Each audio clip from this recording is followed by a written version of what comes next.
Hello, dear ones, Father Peter John, coming to you from the dark of night. Shh. It's fun, actually, sometimes when you come out in the middle of the woods in the dark of night, and all you can hear is the crickets and the frogs. That was a frog. I don't know if you can hear that, but it makes this really weird sound. Anyway, sorry, I digress. I can only wonder what it must have been like for the Stylites or for the Desert Fathers, kind of those living out away from everybody in the middle of nowhere, the noises that they must have heard. Anyway, so Father Peter John coming to you from All Saints Orthodox Church, Bloomington, Indiana. Christ is in our midst. And continuing on talking about the Stylites, I want to ask you a question. That question is whether or not you've ever known somebody who had an extremely troublesome youth. Maybe the teenage years were particularly difficult, or maybe they made it through the teenage years, but then they got to the college years, and there was that freedom, of kind of being on their own, and all of a sudden it was just like they became another person. Perhaps they were unrestrained.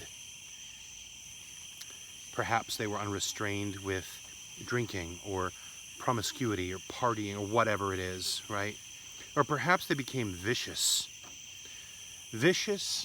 How? I mean, maybe they got into bar fights, or maybe they just became a violent person. Well, these are the kind of words that describe Saint Nikita, the Stylite of Russia, in his youth. We are told that he was a vicious and unrestrained person. I mean, those are not the kind of words that you want to have describing you. I don't care who you are.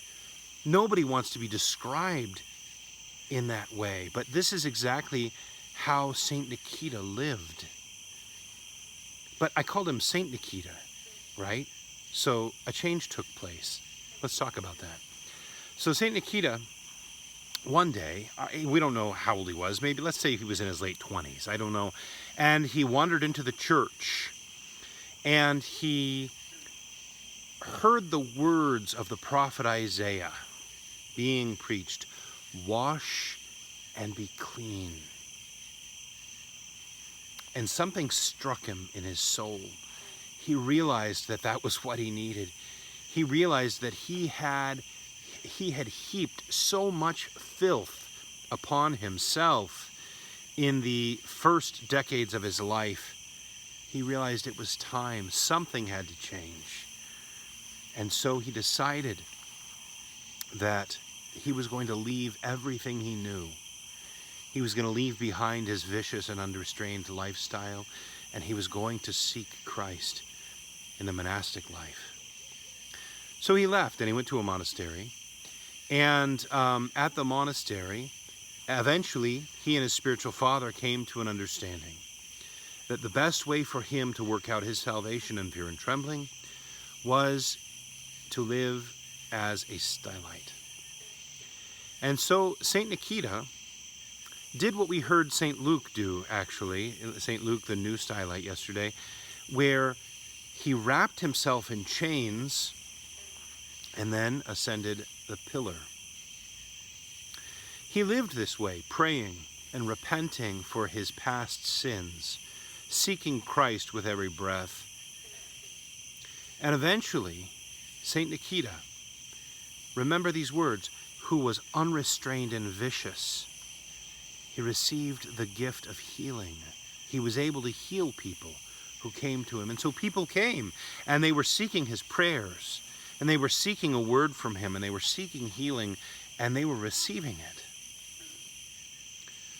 Well, sometimes we have tragic endings to the lives of the saints, the stories of the lives of the saints. Some of them are martyrs or confessors or exiles, whatever it might be. Well, Saint Nikita, one day he was up on his pillar, and there was a band of thieves, and they were passing by, and the sun must just have caught his chains in just the perfect light, where they shined and sparkled, and the thieves believed they must be made of silver.